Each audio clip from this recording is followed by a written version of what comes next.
नाटक का नाम मोटर की चीटें, लेखक मुंशी प्रेमचंद। प्रातःकाल स्नान पूजा से निपट, तिलक लगा, पीतांबर पहन, पांव में डाली खड़ाऊ, बगल में दबाया पतरा और हाथ में लिया एक मोटा सा शत्रु मस्तक भंजन और चले जजमान की घर की ओर।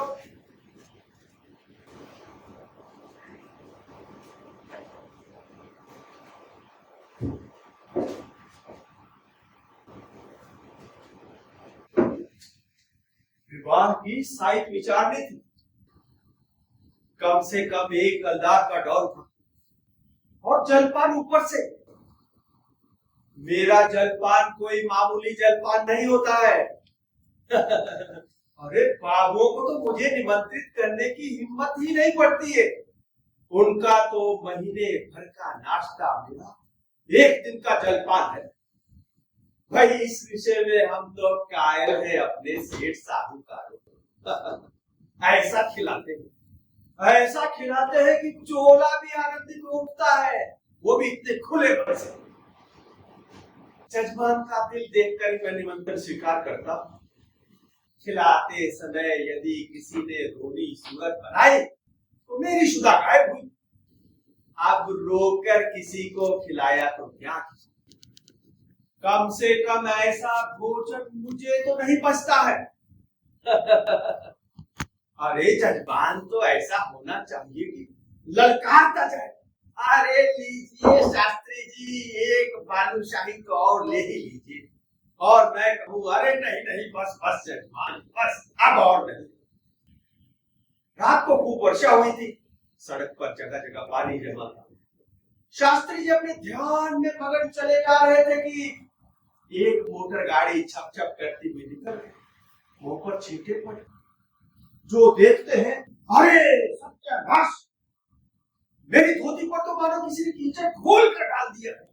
अगर इन मोटर वालों को पकड़ पाता ना तो ऐसी मरम्मत करता कि वो भी क्या याद रखते।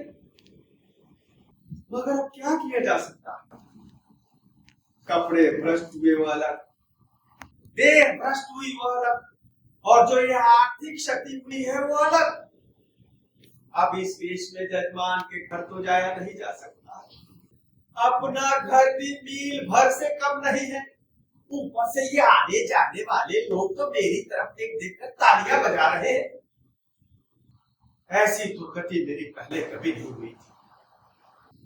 अब क्या करोगे मन, घर पे कैसे जाओगे, पंडिताइन क्या कहेगी। शास्त्री जी ने झटपट अपने कर्तव्य का निश्चय कर लिया। इधर उधर से 10-12 पत्थर के टुकड़े बटोर लिए और दूसरी मोटर की राह देखने लगे। सर पर ब्रह्म तेज चढ़ बैठा था। अभी 10 मिनट भी नहीं हुए थे कि एक मोटर गाड़ी आती दिखाई दी। ओहो, वही मोटर है। हाँ, लगता है स्वामी को स्टेशन से लेके लौट रही है। जो भी समीप आई, मैंने एक पत्थर चलाया, भरपूर जोर लगाया तो साहब की टोपी उड़कर सड़क के दूसरे बाजू में जाकर गिरी। गाड़ी कुछ धीमी हुई तो मैंने दूसरा पैर कर दिया। इस बार खिड़की के शीशे चकनाचूर। एक टुकड़ा सांप बहादुर के गाल में लगा और खून बहने लगा। मोटर रुकी। साहब बहादुर उतर कर आए और मेरी तरफ भूसा तान कर बोले, रास्कल, हम तुमको पुलिस में देंगे। इतना सन्नाटा कि मैंने कोई पतरा फेंका जमीन और साहब को कबर से पकड़ के ये कड़ंगी लगाई कि हद से कीचड़ में जाके गिरे। मैंने चटपट सवारी गाड़ी ये 25 रद्दे ताबड़तोड़ गर्दन पर जमाए के साहब तो चुपिया आ गए। इतने में मेम साहब गाड़ी से उतर आई। ऊंची एड़ी के जूते, रेशमी साड़ी, गालों पर पाउडर, होठों पे लाली, भौं पे स्याही, आते ही छतरी से बोलने लगी। मैंने साहब को छोड़ा और डंडा संभालते हुए बोला, अरे ओ मेम साहब, आप हम मर्दों के बीच में ना ही पड़े तो अच्छा है। आपको कहीं चोट चपेट लग गई तो मुझे बहुत दुख होगा। साहब ने अवसर पाया तो संभल कर उठे और अपने बूटदार पैर से शास्त्री जी के पांव में ये जोरदार ठोकर जमाई। अरे दुष्ट, मेरा घुटना तोड़, क्या है मेरा डंडा। शास्त्री जी ने अपने डंडे के एक ही वार से साहब को कटे हुए पेड़ की तरह गिरा दिया। मेम साहब छतरी तान कर दौड़ी तो शास्त्री जी ने उचक उसकी छतरी छीनी और दूर फेंक दी। ड्राइवर महोदय जब तक गाड़ी में बैठे हुए थे, अब वो भी उतर आए और एक छड़ी लेकर शास्त्री जी पर पिल पड़े। शास्त्री जी घुमाया फिर से शत्रु मस्तक भंजक और उसे भी लौटा दिया भूमि पर। सड़क पर जगह 50 लोग तमाशा देखने के लिए खड़ा हो गए। तो साहब भूमि पर पड़े पड़े अब तो पुलिस में देगा। इतना सुनना था, फिर से डंडा संभाला और चाहता था कि साहब की खोपड़िया पर एक जगह कस के।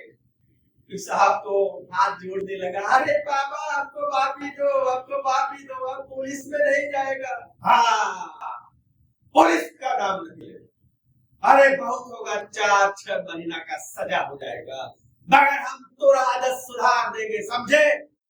मोटर चलाते हो तो छींटे उड़ाते हो, मारे घमंड के अंधे हो जाते हो, सामने अब बगल में कौन जा रहा है इसका कुछ ध्यान ही नहीं रखते हो।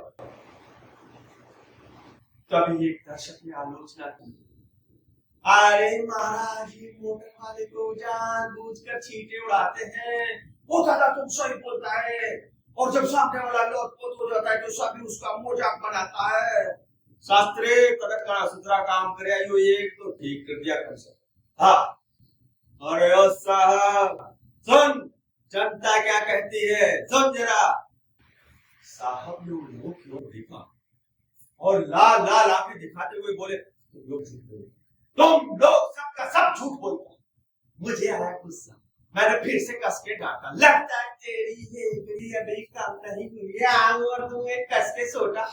साहब तो खिड़खड़ाने लगा, अरे बाबा सच बोलता है, सच बोलता है। अब तो कुछ हुआ, भीड़ में एक सिंधी मानू भी खड़े थे, बोले अरे बड़ी साईं ये चढ़िया अभी जो मर्जी बोल दे, लेकिन जो ये मोटर पे बैठेगा तो फिर से वही हरकत करेगा। मोटर पर बैठकर तो सभी अपने को नवाब का नाती समझते हैं ना। भीड़ में से एक सज्जन बोले, अरे इसे कहिए थूक के चाटिए।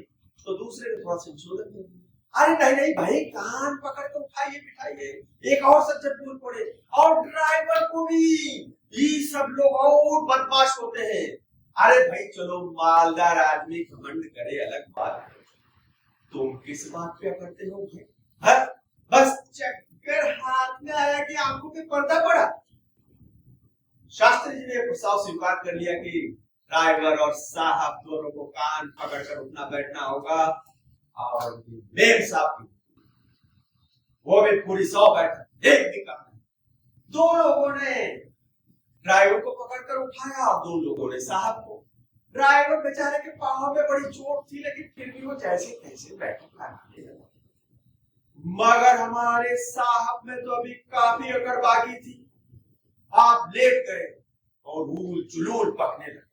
मैं भी उस समय वृद्ध बना हुआ था, मन में ठान लिया था कि बच्चू तेरे को बिना बैठक लगाए इधर से जाने दूंगा नहीं। भीड़ की तरफ देखा और 4 लोगों को साथियों इसकी मोटर को धकेल कर सड़क से नीचे गिरा। अरे हुक्म की देर थी कि 4 की जगह 50 लोग लिपट गए। सड़क उस जगह काफी ऊंची थी और दोनों तरफ की जमीन नीचे। अगर ये मोटर नीचे गिरती तो टूट टाट कर ढेर हो जाती। किनारे पहुंची चुकी थी कि साहब तो कांप कर उठे, अरे बाबा मोटर मत तोड़ो, अरे बाबा मोटर मत तोड़ो, हम उठेगा बैठेगा, हम उठेगा बैठेगा। मैंने लोगों को मोटर से अलग हट जाने को कहा, किसी ने मेरी बात की ओर ध्यान ही नहीं दिया। वो तो जब मैं डंडा लेकर उनकी तरफ दौड़ा तब सब लोग मोटर को छोड़ के भागे और साहब भी आंखें बंद करके बैठक लगाने लगे। 1 2 3 4 8 10 बैठक के बाद मैंने पूछा, अरे मेम साहब बताइए जरा कितना बैठक हुआ?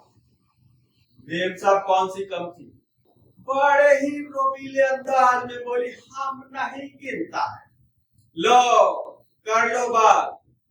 फिर तो तुम्हारा ये साहब दिन भर यही कांपता रहेगा और मैं नहीं छोड़ूंगा। अगर इसको कुशलता से घर ले जाना है ना तो चुपचाप बैठ के गिन दो, मैं रिहा कर दूंगा।